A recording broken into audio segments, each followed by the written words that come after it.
Hi friends, आज हम अंतर्राष्ट्रीय संबंध का एक बहुत ही महत्वपूर्ण टॉपिक का नाम है G20 या G20 वैश्विक आर्थिक सहयोग का प्रमुख मंच। इसके बारे में काफी डिटेल से चर्चा करेंगे। आप हमारे साथ बने रहिए ताकि आपको इसके बारे में जानकारी प्राप्त हो सके। टॉपिक हमारा G20 मतलब ग्रुप ऑफ 20। ये क्या है? हमारे अंतर्राष्ट्रीय आर्थिक सहयोग का एक प्रमुख मंच है। ये हमारे क्या अंतर्राष्ट्रीय आर्थिक सहयोग का, इसमें आप ध्यान रखेंगे कि हमारा सैन्य सहयोग नहीं है, हमारे क्या आर्थिक सहयोग का एक बहुत ही प्रमुख मंच है। ये हमारे क्या वैश्विक आर्थिक और वित्तीय व्यवस्था से जुड़े, क्या हमारी ये वैश्विक आर्थिक और वित्तीय व्यवस्था से जुड़े महत्वपूर्ण मुद्दों पर चर्चा करने के लिए दुनिया की सबसे बड़ी और प्रमुख अर्थव्यवस्थाओं को एक साथ लेके आता है। कौन? हमारे G20 या ग्रुप ऑफ 20। बात करें इसके इतिहास और स्थापना की। G20 की स्थापना कब हुई और इसका इतिहास क्या है? बात करें इसकी तो G20 का विकास क्या है? एक मंत्री स्तरीय बैठक से लेके राष्ट्र अध्यक्षों के सर्वोच्च शिखर सम्मेलन तक हुआ है। तो बात करें इसकी स्थापना की तो G20 की स्थापना 25-26 सितंबर 1999 को, कब? 25-26 सितंबर 1999 को वाशिंगटन डीसी में हुई थी। शुरुआत की बात करते हैं तो शुरुआत में ये हमारे G7 देशों के वित्त मंत्रियों और केंद्रीय बैंक के गवर्नरों की एक बैठक के रूप में शुरू हुआ था। क्या? हमारे G7 देश थे, के वित्त मंत्रियों और केंद्रीय बैंक के गवर्नर, उनकी एक बैठक के रूप में शुरू किया गया था। गठन के कारण की बात करें तो 1997-98 के जो एशियाई वित्तीय संकट आया था, उसने ये साफ-साफ कर दिया था। 1997-98 के एशियाई वित्तीय संकट ने ये स्पष्ट कर दिया था कि वैश्विक आर्थिक स्थिरता के लिए, किसके लिए? वैश्विक आर्थिक स्थिरता के लिए केवल विकसित देश पर्याप्त नहीं है कि इसके लिए कार्य करे। कौन? विकसित देश ही कार्य करे, इससे ये काफी नहीं होगा। इसलिए हमारी उभरती हुई अर्थव्यवस्थाओं को शामिल करने के लिए एक व्यापक मंच के निर्माण की जरूरत महसूस हुई कि मतलब एक ऐसा मंच बनाया जाना चाहिए। मतलब ये कहा गया कि G7 ही काफी नहीं है। अब क्या है? एक ऐसा मंच बनाया जाना चाहिए जिसमें हमारी उभरती हुई जो अर्थव्यवस्थाएं हैं, जैसे भारत है, चीन है, तो ऐसी अर्थव्यवस्थाओं को भी इसके अंदर शामिल किया जाए। फिर हमारे शिखर सम्मेलन की शुरुआत होती है, समिट्स की शुरुआत होती है 2008 से। बात करें 2008 की तो 2008 के वैश्विक वित्तीय संकट के बाद जब 2008 में लेमन ब्रदर्स जो हमारे बैंक थे, जो हमारे अमेरिका के, वो ढह जाते हैं, वो कोलैप्स हो जाते हैं, तो हमारे क्या इससे क्या आता है? वैश्विक वित्तीय संकट आता है। तो 2008 के वैश्विक वित्तीय संकट के बाद इसके महत्व को देखते हुए इसे हमारे राष्ट्र अध्यक्षों और शासन अध्यक्षों के स्तर पे उन्नत किया गया। जो हमारी G20 थी, इसको हमें क्या राष्ट्र अध्यक्षों और शासन अध्यक्षों के स्तर पे उन्नत किया गया और पहला G20 शिखर सम्मेलन नवंबर 2008 में, कब? नवंबर 2008 में वाशिंगटन डीसी में आयोजित किया गया। इस सचिवालय ट्रोइका की बात करें, G20 का अपना कोई स्थायी मुख्यालय या फिर सचिवालय नहीं होता। G20 का क्या अपना कोई स्थायी मुख्यालय या फिर सचिवालय नहीं होता। इसकी अध्यक्षता क्या हर साल एक अलग सदस्य देश को सौंपी जाती है। इसकी अध्यक्षता क्या है? हर साल एक अलग सदस्य देश को सौंपी जाती है और कार्यप्रणाली को सुचारू रूप से बनाए रखने के लिए, क्या कार्यप्रणाली को सुचारू रूप से बनाए रखने के लिए ट्रॉयका व्यवस्था काम करती है। क्या करती है? ट्रॉयका व्यवस्था काम करती है। जिसमें हमारे 3 देश होते हैं। 3 देश की बात करें तो 3 अध्यक्ष देश इसमें मिलकर काम करते हैं। जैसे पिछले जो समिट हुई थी, सम्मेलन हुए थे, वो वर्तमान और अगले 3 देश, मतलब 3 सम्मेलन लगातार देखे जाते हैं। पिछले सम्मेलन वाला देश, वर्तमान सम्मेलन वाला देश और आगामी सम्मेलन वाला देश। इन 3 देशों के जो अध्यक्ष है, ये तीनों मिलके क्या ट्रॉयका का निर्माण करते हैं, जो क्या कार्यप्रणाली को सुचारू रूप बनाए रखने में काम करती है। तो इसमें हमारे कितने 3 देश होते हैं। 3 देश कौन-कौन से? पिछले सम्मेलन जिस देश में हुआ, वर्तमान सम्मेलन जिस देश में हुआ और आगामी सम्मेलन जिस देश में होगा, तीनों देश के अध्यक्ष मिलके क्या ट्रॉयका का निर्माण करते हैं। बात करें सदस्य देशों की, तो मेंबर कंट्रीज की बात करें तो वर्ष 2023 में अफ्रीकी संघ, जो अफ्रीकन यूनियन है, इनको यहाँ का पूर्ण सदस्य बनाया गया। क्या 2023 में अफ्रीकी संघ को पूर्ण सदस्य बनाए जाने के बाद G20 में अब 19 देश और 2 क्षेत्रीय संघ शामिल है। तो 19 देश और 2 क्षेत्रीय संघ शामिल है, आप इसे याद रखेंगे। बात करें एशिया महाद्वीप के कौन-कौन से देश हैं, तो भारत, चीन, जापान, दक्षिणी कोरिया, इंडोनेशिया, सऊदी अरब और तुर्की। ये हमारे एशिया से। यूरोप की बात करें तो यूके, फ्रांस, जर्मनी, इटली और रूस, ये यूरोप से। उत्तरी अमेरिका से हमारे अमेरिका, कनाडा और मेक्सिको। दक्षिणी अमेरिका से हमारे ब्राजील, अर्जेंटीना। अफ्रीका से हमारे दक्षिणी अफ्रीका। ओशिनिया की बात करें तो हमारे ऑस्ट्रेलिया। ओशिनिया की बात करें ऑस्ट्रेलिया। और क्षेत्रीय संघों की बात करें तो 2 संघ है, कौन-कौन से? अफ्रीकी यूनियन और हमारे यूरोपियन यूनियन, तो 2 संघ है और 19 देश है। तो हमारे अफ्रीकी संघ के अधिकतर हमारे अफ्रीका से दक्षिणी अफ्रीका भी शामिल है। बात करें इसके वैश्विक प्रभाव की, तो G20 के वैश्विक प्रभाव की बात करें तो यह समूह क्या है? वैश्विक स्तर पर अत्यधिक प्रभावशाली है और इसके सदस्य क्या है? सदस्य देश मिलके वैश्विक जीडीपी का लगभग 85% और वैश्विक व्यापार का लगभग 75% से अधिक और दुनिया की आबादी के लगभग 2/3 हिस्से का प्रतिनिधित्व करते हैं। तो देख सकते हैं G20 के अंदर कितना भाग शामिल है। तुम्हारे जीडीपी का, वैश्विक जीडीपी है इसका तो लगभग 85%, वैश्विक व्यापार का 75% से ज्यादा, और दुनिया की आबादी का लगभग 2/3 से ज्यादा प्रतिनिधित्व करता कौन हमारा G20। संगठन और कार्यप्रणाली की बात करें तो G20 का संचालन G20 लीडर समिट के तहत मुख्य रूप से 2 समानांतर ट्रैक्स उनमें बांटा गया है। तो G20 का संचालन क्या हमारे G20 लीडर समिट के तहत क्या मुख्य रूप से 2 समानांतर ट्रैक्स है उनमें बांटा गया है। कौन कौन से 2 ट्रैक है तो 2 ट्रैक है, एक तुम्हारा कौन सा होता है वित्त ट्रैक मतलब फाइनेंस ट्रैक, एक होता है हमारा शेरपा ट्रैक। तो 2 ट्रैक है कौन कौन से, एक तुम्हारा वित्त ट्रैक होता है, एक हमारा क्या होता है शेरपा ट्रैक। वित्त ट्रैक की बात करें तो इसका नेतृत्वकर्ता कौन होगा, तो वित्त ट्रैक का नेतृत्वकर्ता हमारे वित्त मंत्री और केंद्रीय बैंक के गवर्नर होते हैं। शेरपा ट्रैक की बात करें तो राष्ट्र अध्यक्षों के जो प्रतिनिधि होते हैं उन्हें शेरपा बनाया जाता है। क्या जैसे हमारे पीयूष गोयल बनाए गए थे हमारे अभी शेरपा, तो उसी तरह का राष्ट्र अध्यक्षों के प्रतिनिधि हमारे क्या कहलाते हैं शेरपा कहलाते हैं। बात करें मुख्य फोकस की तो वित्त ट्रैक किस पे फोकस करता है, तो हमारे वित्तीय नीतियां, टैक्स, अर्थव्यवस्था और बुनियादी ढांचे पे फोकस करता है। शेरपा ट्रैक की बात करें तो हमारे राजनीतिक मुद्दे, पर्यावरण, विकास और भ्रष्टाचार विरोध, इन पे हमारा मुख्य फोकस होता है किस पे, हमारे शेरपा ट्रैक में। मुख्य कार्य की बात करें तो राजकोषीय वित्त ट्रैक की बात करें तो इनका मुख्य कार्य क्या होता है राजकोषीय और मौद्रिक नीति तय करना। क्या राजकोषीय और मौद्रिक नीति तय करना, वित्तीय संकट को रोकना और कराधान पे काम करना। क्या क्या हमारे राजकोषीय और मौद्रिक नीतियां तय करना, वित्तीय संकट को रोकना और कराधान पे काम करना हमारा मुख्य कार्य होता है किसका, वित्त ट्रैक या फाइनेंस ट्रैक का। शेरपा ट्रैक की बात करें तो विकास, ऊर्जा, डिजिटल अर्थव्यवस्था, स्वास्थ्य और कृषि जैसे जो सामाजिक आर्थिक मुद्दे हैं उन पर चर्चा करना हमारे शेरपा ट्रैक का मुख्य कार्य होता है। तो दो हमने ट्रैक प्रणाली देखी, 2 ट्रैक प्रणाली कौन कौन सी, वित्त ट्रैक और शेरपा ट्रैक। फिर बात करें एंगेजमेंट ग्रुप्स की बात करें तो सरकारों के अलावा समाज के विभिन्न वर्गों की, सरकारों के अलावा समाज के विभिन्न वर्गों की आवाज को हमारे G20 तक पहुंचाने के लिए कुछ विशेष समूह भी काम करते हैं। कौन कौन से समूह हैं जो हमारे G20 तक आवाज पहुंचाने के लिए कौन कौन से समूह काम करते हैं, एक हमारा B20 है। B20 मतलब बिजनेस 20 जो हमारे बिजनेस या व्यापार जगत के लिए काम करता है। Y20 मतलब यूथ 20 मतलब युवा वर्ग के लिए। C20 मतलब सिविल सोसाइटी 20 जो नागरिक समाज के लिए काम करता है। और T20 मतलब थिंक टैंक 20 ये हमारे क्या विचारक और शोधकर्ता के स्तर पर काम करता है। तो एंगेजमेंट ग्रुप्स की बात करें तो सरकारें तो आती है, सरकार में हमने दोनों ट्रैक देखे, शेरपा ट्रैक और वित्त ट्रैक। इन ट्रैकों के अलावा समाज के विभिन्न वर्गों की आवाज को G20 तक पहुंचाने के लिए चार, कितने, 4 हमारे के विशेष समूह बनाए गए। कौन कौन से, B20 मतलब बिजनेस 20, Y20 मतलब यूथ 20, C20 मतलब सिविल सोसाइटी 20 और T20 मतलब थिंक टैंक 20।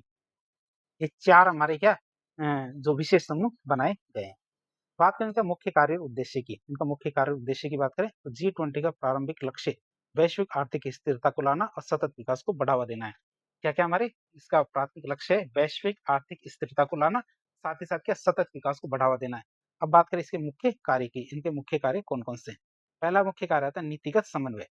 पहला मुख्य कार्य क्या है, नीतिगत समन्वय। तो सदस्य देशों के बीच आर्थिक नीतियों का तालमेल बैठाना। क्या, सदस्य देशों के बीच आर्थिक नीतियों का तालमेल बैठाना ताकि हमारे वैश्विक आर्थिक स्थिरता को प्राप्त किया जा सके, ताकि हमारे क्या वैश्विक आर्थिक स्थिरता को प्राप्त किया जा सके। दूसरा कार्य या उद्देश्य की बात करें ये हमारे वित्तीय विनियमन, फाइनेंशियल रेगुलेशन का अंतरराष्ट्रीय वित्तीय संरचना में, या अंतरराष्ट्रीय वित्तीय संरचना में सुधार करना ताकि हमारे जो भविष्य के जो वित्तीय संकट है उनको रोका जा सके, ताकि हमारे भविष्य के जो वित्तीय संकट है उनको रोका जा सके और जोखिमों को कम किया जा सके। तो इसका दूसरा कार्य कौन सा है, वित्तीय विनियमन। तीसरा कार्य उद्देश्य की बात करें तो ये हमारे सतत विकास जिसे सस्टेनेबल डेवलपमेंट भी कहते हैं। तो बात करें इस कार्य की तो जलवायु परिवर्तन, खाद्य सुरक्षा, ऊर्जा सुरक्षा और वैश्विक स्वास्थ्य जैसे जो हमारी बहुआयामी विकास मुद्दे हैं उन पे क्या आम सहमति को बनाना तीसरा कार्य या फिर उद्देश्य है। फिर चौथा कार्य क्या था हमारे वैश्विक व्यापार, तो ये एक न्यायसंगत और खुली, कैसी एक न्यायसंगत और खुली अंतर्राष्ट्रीय व्यापार प्रणाली को मजबूत करना, कैसी एक न्यायसंगत और खुली अंतर्राष्ट्रीय व्यापार प्रणाली को मजबूत करना और व्यापारिक बाधाओं को कम करने के लिए क्या नीतियां तैयार करना। तो इस तरह देख सकते हैं G20 के कौन कौन से मुख्य कार्य उद्देश्य हैं। पहला नीतिगत समन्वय, दूसरा वित्तीय विनियमन, तीसरा सतत विकास, चौथा वैश्विक व्यापार। अब हम देखेंगे G20 का ऐतिहासिक परिप्रेक्ष्य। G20 का ऐतिहासिक परिप्रेक्ष्य की बात करें, G20 क्या अंतर्राष्ट्रीय सहयोग का एक अत्यंत प्रभावशाली और गतिशील मंच है। ये हमारे वैश्विक नीतियों, आर्थिक नीतियों, विकास और रणनीतिक साझेदारी को दिशा देने में बहुत ही महत्वपूर्ण भूमिका निभाता है।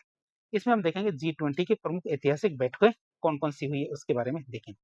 तो विभिन्न शिखर सम्मेलनों ने, क्या विभिन्न शिखर सम्मेलनों ने वैश्विक अर्थव्यवस्था को दिशा देने की, दिशा तय करने में बहुत ही महत्वपूर्ण योगदान दिया है। जैसे हमारे इसका पहला शिखर सम्मेलन हुआ था कब, 2008 में वाशिंगटन डीसी में।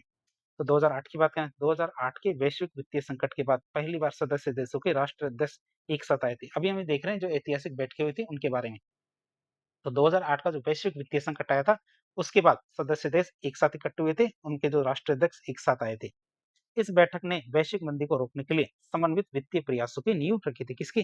समन्वित वित्तीय प्रयासों की नींव रखी थी। फिर बात करें 2009 का, जो पिट्सबर्ग, अमेरिका, लंदन, यूके, क्या पिट्सबर्ग, अमेरिका और लंदन, यूके की जो सम्मेलन की बात करें, तो पिट्सबर्ग में G20 को आधिकारिक रूप से, क्या पिट्सबर्ग में G20 को आधिकारिक रूप से अंतर्राष्ट्रीय आर्थिक सहयोग का प्रमुख मंच घोषित किया गया।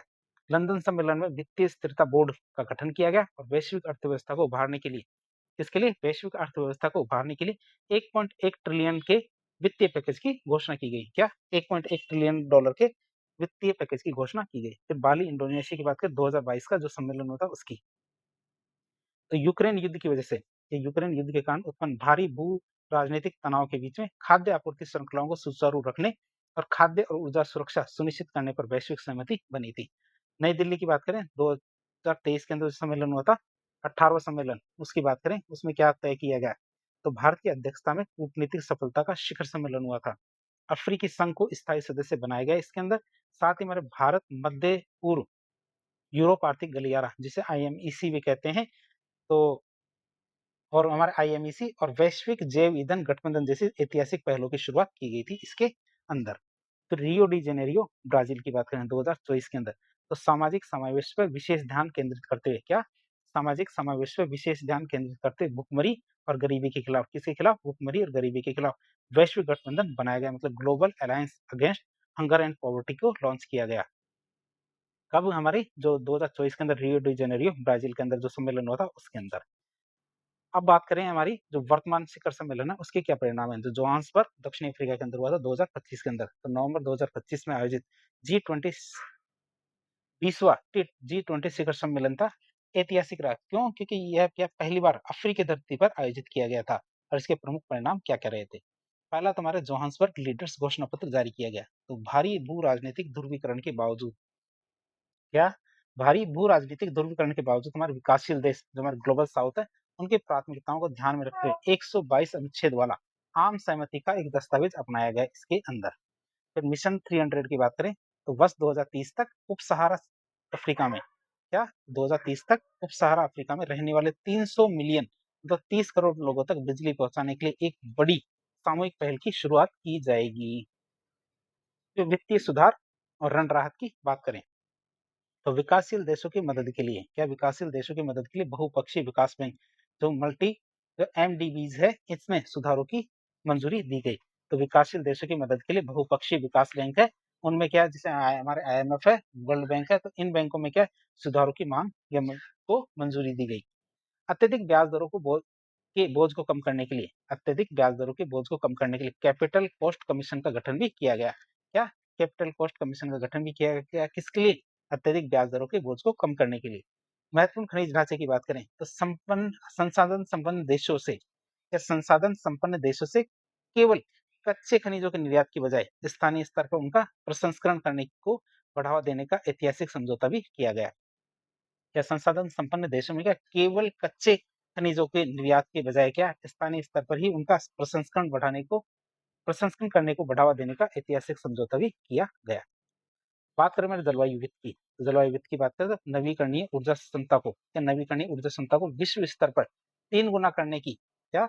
नवीकरणीय ऊर्जा क्षमता को विश्व स्तर पर 3 गुना करने की प्रतिबद्धता को भी दोहराया गया। और कर्ज के तले जो दबे देश है उनके लिए डेट फॉर क्लाइमेट, जलवायु के बदले ऋण राहत नीति का समर्थन किया गया। बात करें 2026 के लिए, हमारे G20 की अध्यक्षता किसके पास है? अमेरिका के पास। 2025 के हमारे किसके पास थी? ये हमारी क्या थी? दक्षिणी अफ्रीका के पास थी।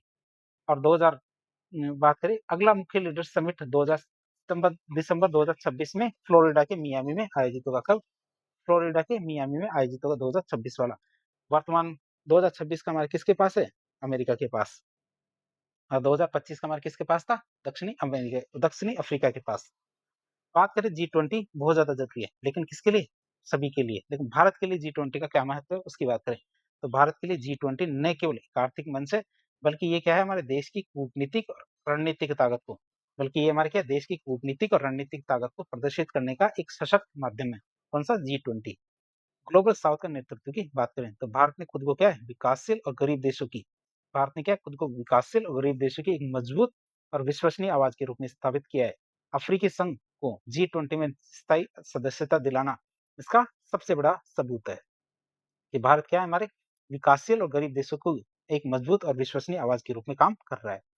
फिर डिजिटल इंफ्रास्ट्रक्चर, पब्लिक इंफ्रास्ट्रक्चर की बात करें, डीपीआई, इसका विस्तार की बात करें तो भारत ने अपनी सफल तकनीक पहल जैसे हमारी यूपीआई है, आधार है, डिजी लॉकर, इनको दुनिया के सामने एक मॉडल के रूप में पेश किया है, जिसे अब क्या वैश्विक वित्तीय समावेशन के लिए एक आधार या मानक माना जा रहा है। फिर सामरिक और आर्थिक गलियारों की बात करें तो भारत मध्य पूर्व यूरोप आर्थिक गलियारा जिसे आईएमईसी भी कहते हैं, इसके रूप में भारत को चीन के belt and road initiative BRI है, इसका एक सुरक्षित और पारदर्शी विकल्प मिला है, जो हमारे क्या वैश्विक व्यापार के नए नए रास्ते खोलेगा, जो क्या करेगा वैश्विक व्यापार के नए नए रास्ते खोलेगा। व्यापार और निवेश में वृद्धि की बात करें तो चूंकि दुनिया की सबसे बड़ी अर्थव्यवस्थाएं इस मंच का हिस्सा है, इसलिए भारत इसका उपयोग प्रत्यक्ष विदेशी निवेश मतलब एफडीआई को आकर्षित करने और अपने द्विपक्षीय जो व्यापार समझौते हैं उनको मजबूत करने के लिए करता है। तो ये हमने भारत के लिए जो G20 है इसका उपयोग देखा, मतलब महत्व देखा। अब देखेंगे G20 के सामने कौन कौन सी चुनौतियां आती है। चुनौतियों की बात करें तो अपने व्यापक प्रभाव के बावजूद G20 वर्तमान में कई गंभीर आंतरिक और बाहरी संकटों से जूझ रहा है, जैसे भू राजनीतिक विभाजन, रूस और यूक्रेन युद्ध और मध्य पूर्व जैसे इजराइल गाजा संकट ने क्या किया है, सदस्य देशों को ध्रुवीकृत कर दिया है। जो सदस्य देश है इनमें भी पार्ट बनने लग गए हैं। सम्मेलन में कुछ प्रमुख वैश्विक नेताओं का नया आना या फिर हमारे राजनीतिक असहयोग संगठन की एकजुटता को कमजोर करता है। क्या है असहयोग करना भी हमारे क्या राजनीतिक असहयोग संगठन की एकजुटता को कमजोर करता है। बात करें हमारी बाध्यकारी शक्तियों के अभाव की तो G20 के द्वारा लिए गए निर्णय और जारी किए गए जो घोषणा पत्र होते हैं ये कानूनी रूप से बाध्यकारी नहीं होते। नतीजन क्या होता है, कई देश हमारे जलवायु वित्त और कार्बन उत्सर्जन में या जलवायु वित्त या फिर कार्बन उत्सर्जन में कटौती जैसे जो अपने वादे हैं इनको पूरा करने में विफल रहते हैं। क्यों? क्योंकि इनके जो निर्णय होते हैं ये बाध्यकारी नहीं होते। फिर वैश्विक रण संकट की बात करें तो अफ्रीका और दक्षिणी अफ्रीका के या अफ्रीका और दक्षिणी एशिया के कम कई क्या कम आय वाले देश है ये कर्ज के जाल में फंसे रहते हैं। जो हमारे G20 का कॉमन फ्रेमवर्क या जो हमारे G20 का कॉमन फ्रेमवर्क इन देशों को समय पर आर्थिक राहत देने में बहुत ही धीमा साबित हुआ है।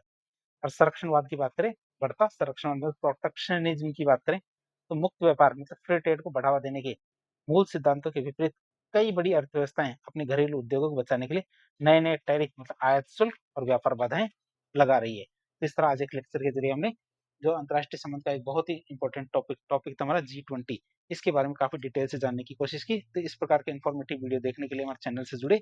वीडियो यदि पसंद आता है तो वीडियो को लाइक करें, चैनल को सब्सक्राइब करें, अपने दोस्तों के साथ शेयर करें। धन्यवाद।